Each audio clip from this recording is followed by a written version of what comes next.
మరి ఏ ప్రాజెక్టు కట్టకుంటే ఆటోమేటిక్గా దేశంలో నెంబర్ 1 స్థానానికి పంటలు పండడంలో వస్తుందా? కేసీఆర్ గారి ఆలోచన అంతా రైతులే, రైతాంగమే. ఈ దేశంలో ఎక్కడ కూడా ఉచిత కరెంట్ లేదు, కేసీఆర్ గారి ఆలోచనే.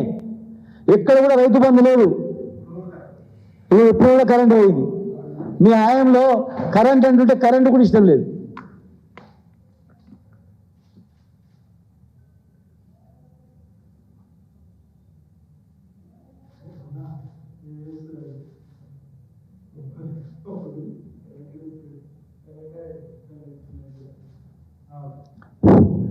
చూడండి, కరెంట్ అనగానే కరెంట్ ఇవ్వడం ఇష్టం లేదు, కరెంట్ కూడా పోయింది. ఎక్కడ ఏ సమావేశాలు పెట్టినా కూడా మేము పెట్టామంటే 10 సార్లు కరెంట్ పోతుంది, రోజు 10 సార్లు ఇలా కరెంట్ పోతుంది. కేసీఆర్ గారు గవర్నమెంట్లో ఒక్కనాడన కరెంట్ పోయిందా? తెలంగాణ రాకముందు ఎంతోమంది పాము కాడు గురించి చనిపోయారు కరెంటు దగ్గర పోయి, చేతులు ఎండిపోయి ఆత్మహత్యలు చేసుకున్నారు. ఈ 10 సంవత్సరాల్లో కరెంటు లేక ఆత్మహత్య చేసుకున్న సందర్భాలున్నాయా? చేను ఎండిపోయి ఆత్మహత్యలు చేసుకున్న సందర్భాలున్నాయా?